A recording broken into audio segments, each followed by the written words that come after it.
Bonsoir et bienvenue dans cette émission spéciale sur Euronews en direct du Parlement européen à Bruxelles.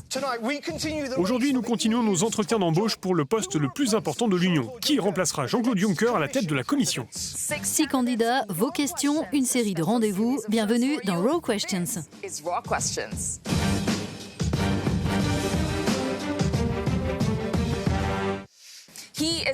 Il est notre invité ce soir, le candidat du Parti des socialistes européens, Frans Timmermans. Bienvenue.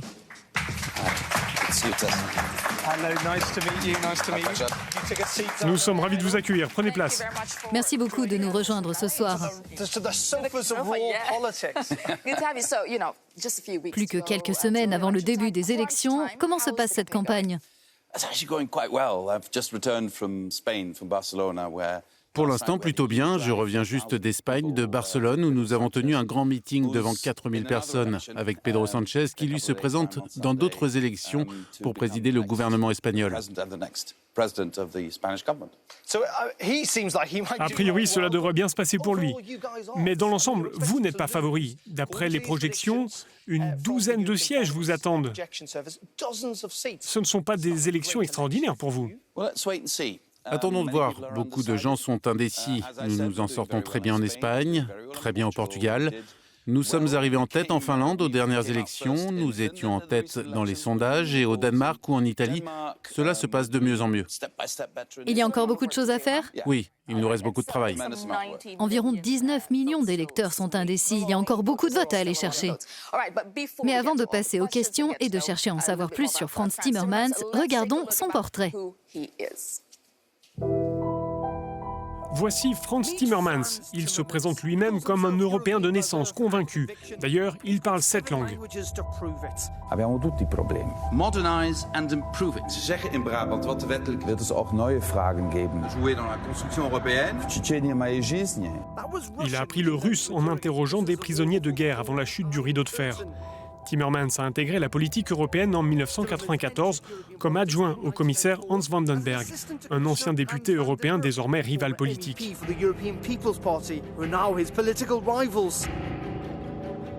Il a ensuite passé une dizaine d'années chez lui aux Pays-Bas comme député. C'est en 2014 que Timmermans retrouve la politique européenne. Il devient le premier vice-président de Jean-Claude Juncker à la Commission. Cet héritage revient le hanter.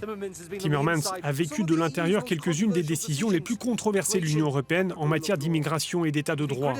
On lui reproche d'avoir imposé des sanctions à la Pologne et à la Hongrie et de ne pas être assez sévère avec ses partenaires politiques en Roumanie.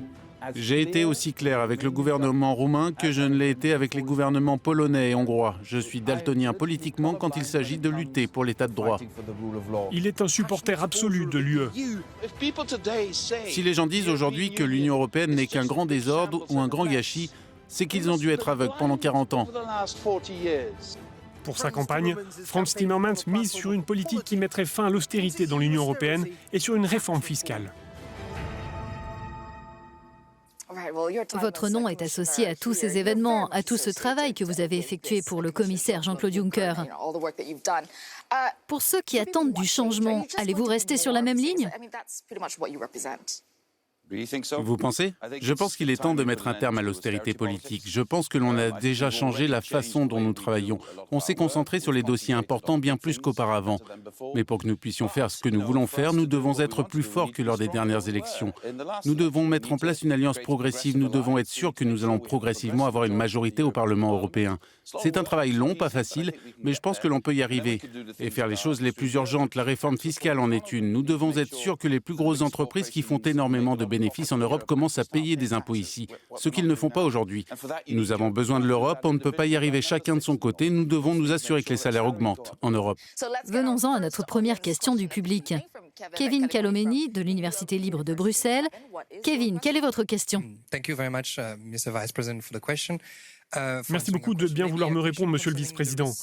En ce qui concerne les récents scandales de blanchiment d'argent qui ont impliqué plusieurs institutions financières, dont Danske et Deutsche Bank, que ferez-vous pour lutter contre les pratiques financières illégales que certaines grandes institutions continuent d'exercer ?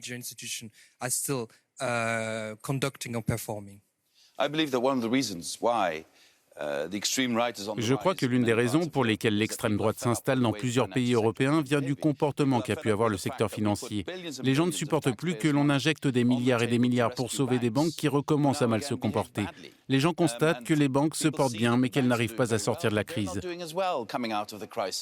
Il est d'une importance capitale de mettre en place cette union des banques afin que lorsqu'un établissement est en difficulté, cela ne redescende pas aux citoyens ordinaires et qu'on arrête de leur redemander de l'argent. Nous devons également nous assurer de resserrer les règles de fonctionnement des banques parce que, comme vous le dites, nous découvrons presque tous les jours d'autres scandales. C'est totalement inacceptable. Cela creuse un fossé dans notre société.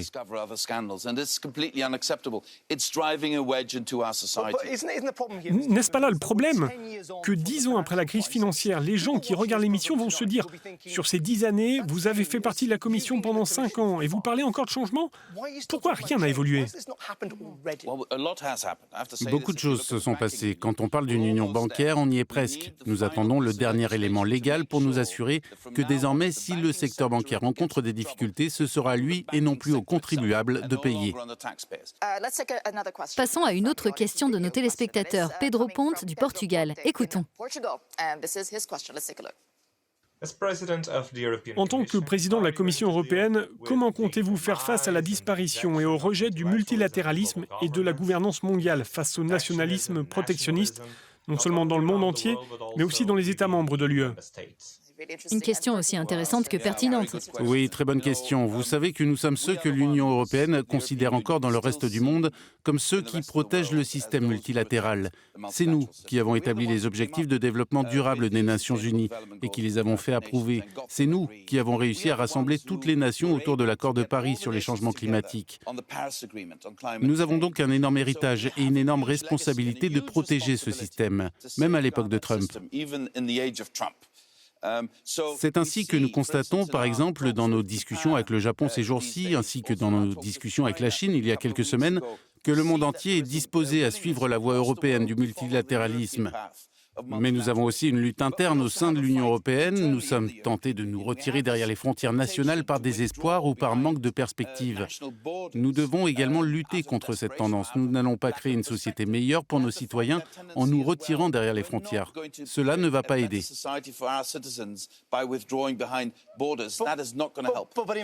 En combattant cette tendance, vous affrontez des dizaines de millions d'Européens qui ne sont pas très à l'aise avec ça. Mais ce qui est intéressant, c'est que des centaines de millions d'Européens croient, eux, au multilatéralisme. Mais on les trouve surtout dans l'ouest de l'Europe. Non. Si vous prenez la Pologne en exemple, ces 3 dernières années, j'ai eu un sérieux conflit avec le gouvernement polonais. Le peuple polonais se dit « Oh mon Dieu, nous allons nous retourner contre l'Europe, nous allons devenir eurosceptiques, il va y avoir un Polexit ». Or, le soutien pour l'UE a augmenté en Pologne depuis 3 ans.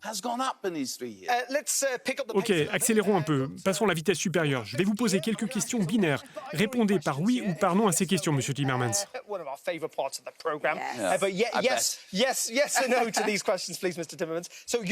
Une armée européenne? Non. Un second mandat pour Trump? Oh non. La Chine est-elle une menace pour l'UE? Non. Boris Johnson, Premier ministre britannique? Oh non. L'indépendance pour la Catalogne? Non. Jean-Claude Juncker a été un grand président? Oui. De l'ananas sur une pizza? Non. Et enfin, Strasbourg, est-ce gâcher l'argent du contribuable? Oui. Vous savez quoi? Chaque fois que je m'adresse aux hommes politiques, qu'ils soient ici ou à Strasbourg, ils sont tous d'accord sur ce point. Oui, Strasbourg est un gaspillage d'argent. Ils disent aussi qu'on ne peut rien y faire, que cela fait partie du traité. Si tout le monde est d'accord sur ce gâchis, cela ne résume-t-il pas le problème avec l'UE? Tout le monde est d'accord, mais on continuera à en parler dans 50 ans parce que personne ne veut tirer un trait sur cette incohérence.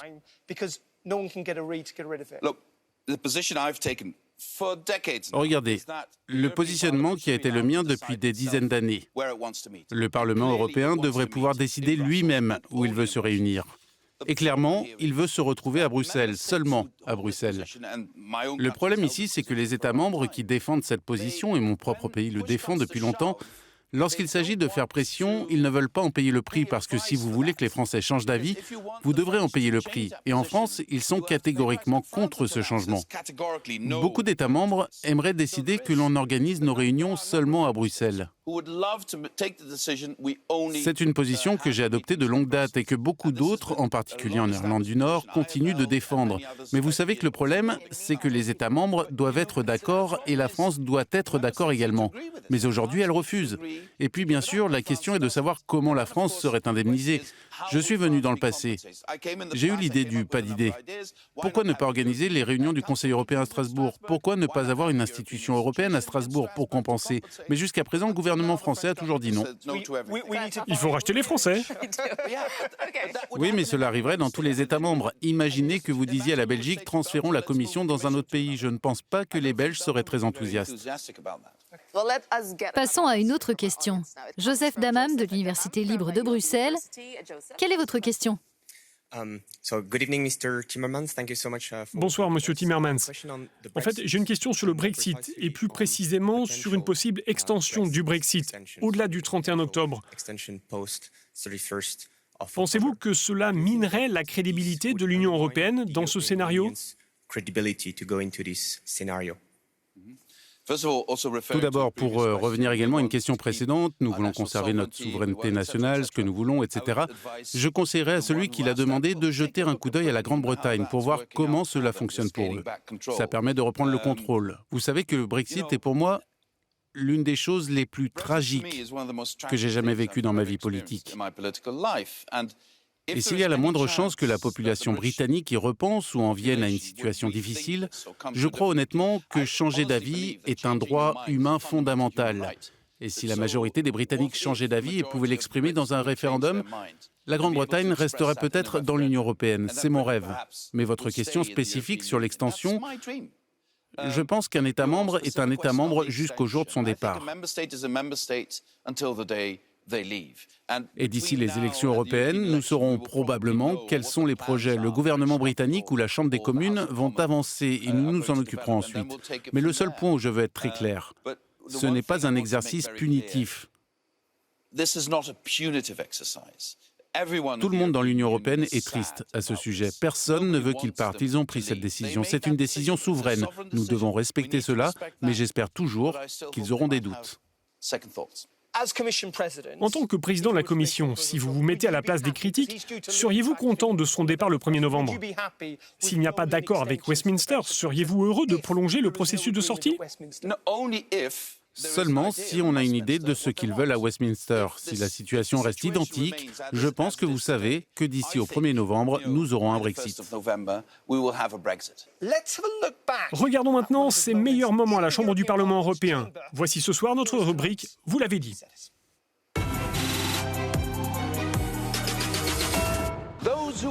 Ceux qui ont passé leur temps à crier lorsqu'ils étaient dans ce Parlement devraient avoir plus de respect pour la majorité de ce Parlement.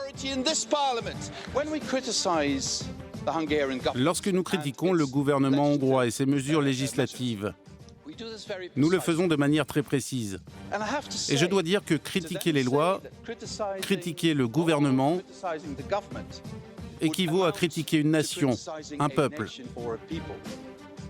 Franchement, Monsieur Orban, c'est la porte de sortie du lâche.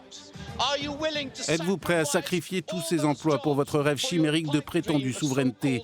Qu'est-ce que cette souveraineté vous apportera?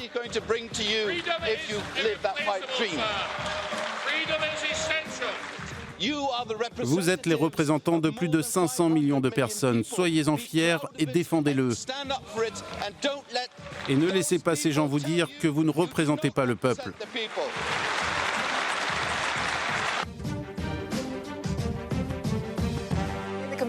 À la Commission, vous êtes connu comme étant la personne chargée de gérer les relations avec le Parlement, et on vient de vous voir au Parlement. Comment décrire cette institution? Le Parlement est un endroit très vivant. Beaucoup de voix différentes, issues de cultures politiques différentes s'expriment. C'est aussi un endroit très puissant. Les gens sous-estiment le pouvoir du Parlement européen. Rien ne peut être fait en Europe si nous n'obtenons pas la majorité au Parlement européen. Retrouvons notre public avec une autre question sur votre carrière de Gemma Okoye. Ma question est comment pensez-vous assurer la mobilité sociale et la participation des électeurs ruraux, des électeurs à faible revenu et des électeurs issus de minorités ethniques qui sont souvent privés de leurs droits? Je pense que c'est un des plus gros défis auxquels nous sommes confrontés à l'ère de la politique identitaire. Parce que ce que nous voyons est une sorte de changement de paradigme dans notre société qui est dangereux. Dans le passé, les gens de la classe moyenne se sentaient sûrs d'eux et nous sommes heureux d'essayer d'aider les personnes en situation plus précaire à monter sur scène et à s'améliorer. Et maintenant, les gens de la classe moyenne se sentent menacés et certains d'entre eux ont tendance à éloigner les faibles de la société parce qu'ils ont peur d'être entraînés à leur tour. Je pense donc que nous avons besoin de programmes très actifs pour faire quelque chose à ce sujet. En tant que sociodémocrates, nous sommes par exemple de fervents partisans d'un salaire minimum dans chaque État membre de l'Union européenne. Cela représenterait environ 60% du salaire médian. Alors vous créez déjà un élan à la hausse et vous créez plus de possibilités pour les gens de s'améliorer. Je veux aussi un programme Erasmus qui ne concerne pas seulement les étudiants des universités et le haut niveau d'éducation. Chaque jeune Européen devrait avoir la possibilité de passer un an dans un autre État membre ou de commencer un emploi en apprenant quelque chose à l'école. Ce qui créerait également une mobilité ascendante parce qu'elle donnerait aux jeunes les outils nécessaires pour s'améliorer et améliorer la société. Mais nous savons que le plus important pour inspirer les gens, c'est qu'ils puissent s'identifier à leurs dirigeants politiques. Quand vous vous promenez dans ce bâtiment, que vous regardez tous les présidents qui se sont succédés, quand vous regardez la commission, le travail que vous voulez, il n'y a jamais eu de femme à la tête de la commission. Il n'y a certainement jamais eu quelqu'un qui n'ait pas été blanc. Ce Parlement ne reflète pas l'Europe. Comme, pour parler franchement, un homme blanc d'âge mûr. N'est-il pas temps que ces postes, au moins certains d'entre eux, soient occupés par des personnes qui reflètent la diversité de l'Europe? Bien évidemment, je suis tout à fait d'accord. Mais pour atteindre ces postes, vous avez besoin de majorité, c'est la démocratie. Mais je suis d'accord avec vous, je suis un féministe autoproclamé. Je le suis depuis de nombreuses années et je continuerai de l'être et de me battre pour que les femmes obtiennent de meilleures situations.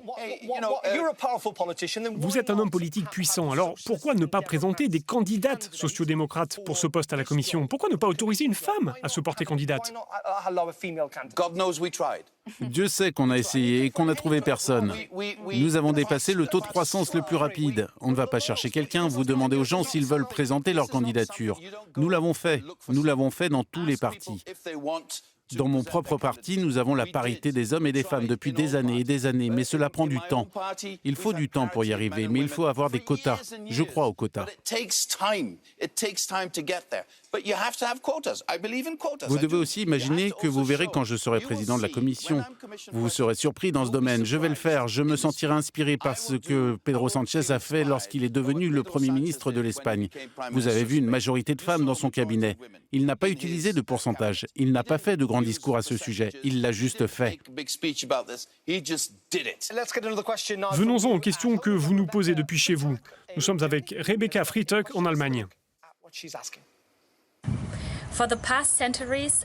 Depuis des siècles et encore aujourd'hui, les pollueurs ne paient pas le prix de l'aggravation de la crise climatique ou de l'empoisonnement de nos rivières, de nos sols et de l'air.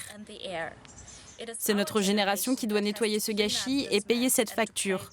Alors qu'est-ce que vous comptez faire pour que les pollueurs paient déjà aujourd'hui le juste prix pour leurs dommages? Ce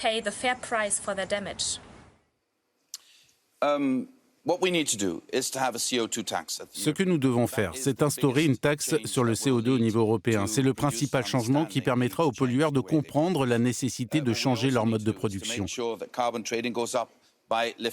Nous devons aussi nous assurer que les prix augmentent en fonction des hausses d'émissions de carbone. Ce que nous avons fait avec les plastiques. Les producteurs deviennent responsables des déchets qu'ils créent. Si vous ne pouvez pas recycler, que des déchets sont produits, alors les coûts pour les producteurs augmentent. C'est ainsi que vous rendez les producteurs plus responsables des déchets qu'ils créent.